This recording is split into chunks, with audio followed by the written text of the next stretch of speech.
Un Muntouland de rêve. Macobar n'a jamais autant mérité sa nouvelle appellation de ville-lumière qu'en cette longue soirée d'enterrement festif du dernier jour de l'an. Ses avenues et rues, de la haute ville jusqu'aux banlieues les plus lointaines, en passant par Umbena Pilo, Héliopolis, Mirabel et Vieille Cloche, brillent de mille feux.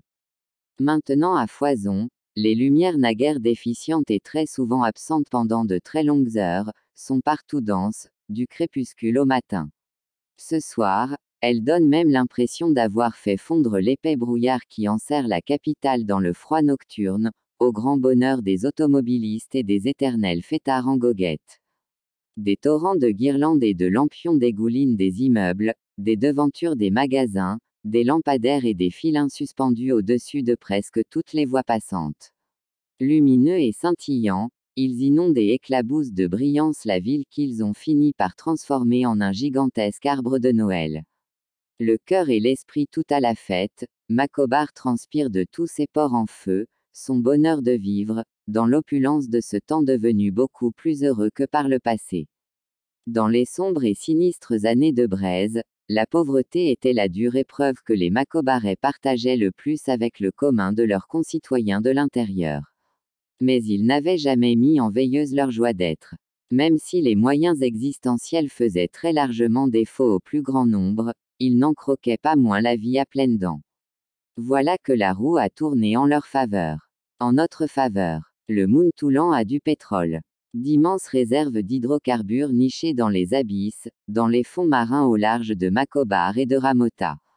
Vu de la Rivera et d'autres points d'observation sur la côte, la dizaine de plateformes offshore sur lesquelles les techniciens de la société muntoulandaise du pétrole s'activent à l'extraction de l'or noir, sont comme des sapins de Noël qui prolongent les lumières de la ville dans l'océan. Elles sont en fait dans cet éclat, toutes les nuits, depuis leur mise en service, une quinzaine d'années plus tôt. Sur le continent, la manne pétrolière a rendu Macobar plus radieux, étincelant et festif que jamais. Ces retombées sonnantes et trébuchantes entrent dans les caisses de l'État, mais aussi dans celles des entreprises privées, par toutes les voies ouvertes. Le patrimoine infrastructurel public n'a de cesse de se renforcer, d'être remis à neuf et de se moderniser. Un dense réseau d'autoroutes et de routes innerve tout le pays, jusque dans ses villages les plus excentrés. Macobar est devenu méconnaissable, et en mieux. La ville est bien plus belle que Paris, encore plus que ne le prédisait, en son temps, le premier président de la République du Muntouland. La capitale et quasiment toutes les autres villes de l'intérieur ont été rasées et reconstruites, rendues plus belles et modernes, comme au sortir des ravages d'une grande guerre. Des années auparavant, les Occidentaux et Asiatiques avaient rayé le pays de la liste de leurs destinations d'affaires et de vacances. La misère agressive partout étalée, l'insécurité, les menaces et actions terroristes, des rues défoncées et boueuses, la crasse, l'insalubrité, les odeurs fétides les avaient fait fuir. Les voilà maintenant qui reviennent au grand galop, contraignant même l'État à restaurer les visas d'entrée payants et à renforcer le contrôle à ses frontières. Comme le vinaigre attire les mouches, le pétrole est au cœur de toutes les convoitises, la raison de presque toutes les guerres qui secouent et déchirent le monde. Il fait le bonheur de certains pays producteurs, mais il est, chez bien d'autres, de plus en plus fréquemment source de clivages, de heurts et de malheurs, suite à de funestes interférences occidentales. Le Muntouland ne s'y est point mépris. La volonté et la détermination de son peuple est que le pétrole ne soit point une malédiction, comme c'est malheureusement le cas, presque partout ailleurs dans les pays non occidentaux, ou en retard sur le développement, qui en sont riches. Tout a été pensé et mis en œuvre pour que la société muntoulandaise du pétrole, la SOMUP, ne tombe sous la coupe des majors occidentaux. Les autres pays africains producteurs de pétrole se sont, avec lui, rebiffés pour refuser l'association du cavalier et du cheval jusque-là imposée par les anciens colonisateurs, leurs puissantes compagnies multinationales interposées. Les sociétés africaines d'exploitation et de production de pétrole ont fini par gagner la bataille contre les majors d'outre-Atlantique. Elles s'en sont totalement affranchies. Regroupées au sein de l'Organisation des pays africains producteurs de pétrole, en synergie avec l'Organisation des pays exportateurs de pétrole. Elle régule à souhait le marché mondial des hydrocarbures, y faisant même la pluie et le beau temps, par une parfaite maîtrise de leur offre. D'autres consortiums supranationaux africains se sont, de la même façon, constitués autour d'autres matières premières. Comme pour le pétrole, sans s'interdire d'exporter du brut, l'option africaine nouvelle est plutôt pour la valorisation industrielle endogène des produits du cru, avant tout, ainsi que l'exigent les représentants de la société civile et le commun des citoyens. Cette révolution, la seconde après celle des indépendances politiques, est assise sur trois piliers majeurs: l'avènement irréversible de la démocratie partout sur le continent, le parachèvement des processus d'intégration régionale qui consolident les économies africaines et leur confèrent tout leur poids sur l'échiquier planétaire, l'industrialisation et la modernisation des agricultures sur la base des potentialités, besoins et complémentarités nationales et régionales, l'institution et le bon fonctionnement de la Banque africaine de reconstruction pour le développement et du Fonds monétaire africain. La BARD et le FMA sont immensément riches de la mutualisation des fonds issus de l'exploitation et de la valorisation des ressources continentales dont ils sont largement dépositaires. Ils ont rapidement fait pièce à la Banque internationale pour la reconstruction et le développement et au Fonds monétaire international, mis un terme au diktat qu'ils ont fait peser sur les États africains, des décennies et des décennies après les indépendances. La BERD et le FMI disaient œuvrer dans l'intérêt des pays pauvres, alors qu'ils n'étaient autres que des gendarmes et agents de recouvrement au service des pays industrialisés.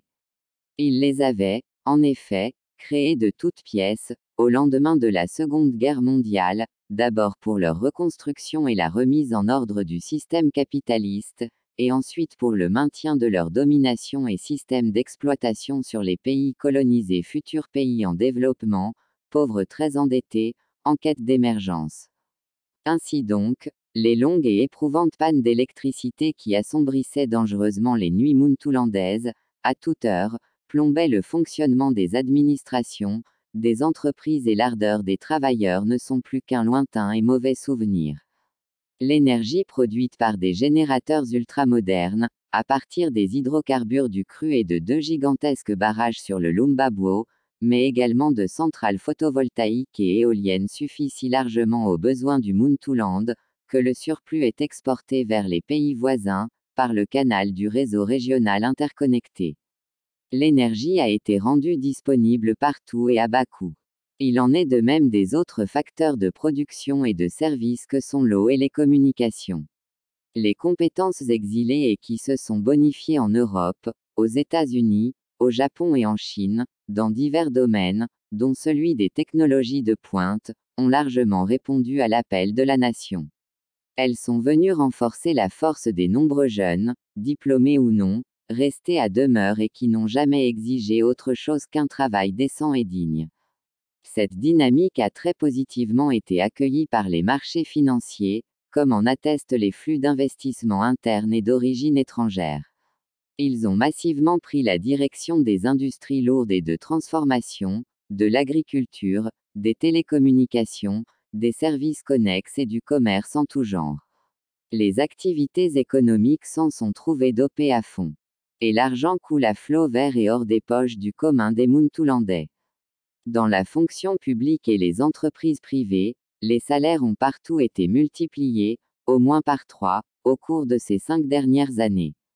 À l'expansion, on n'a pas été en reste.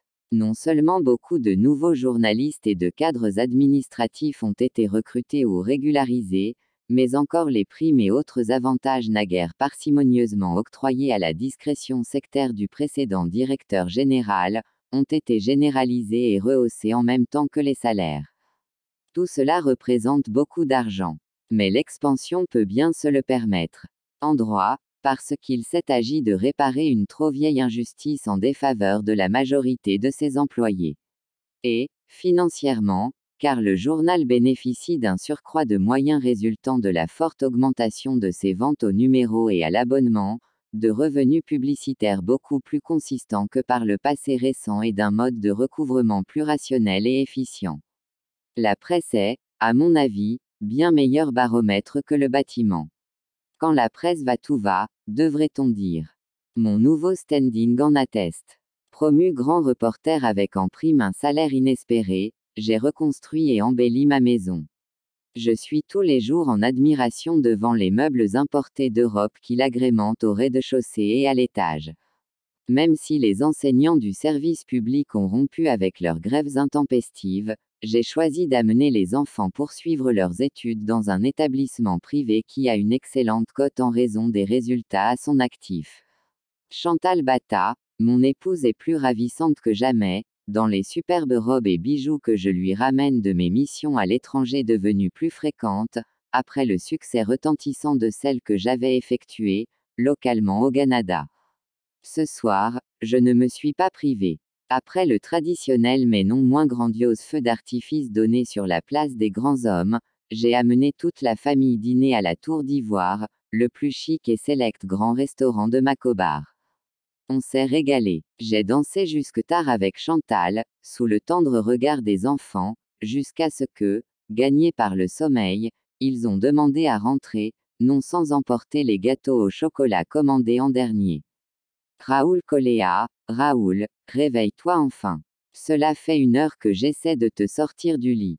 Tu oublies que nous avons promis de rendre visite aux parents pour leur souhaiter la bonne année. J'ouvre une paupière, puis l'autre. Ma tête est lourde. Je vois Chantal au-dessus de moi, me secouant amoureusement le bras, pour me sortir de ce de Morphée. Mon Dieu, je rêvais donc. Murmurai-je, très amer, avant de sauter paresseusement du lit. Chantal ne comprit rien à ma mine déconfite. Elle l'a sans doute mise au compte des effets de notre virée de la veille. Peut-être. Mais, c'est surtout parce que la vision mirifique que j'avais du Muntouland, de mon journal et de mon standing de vie n'était qu'imaginaire, onirique. Elle restait quand même dans l'air du possible.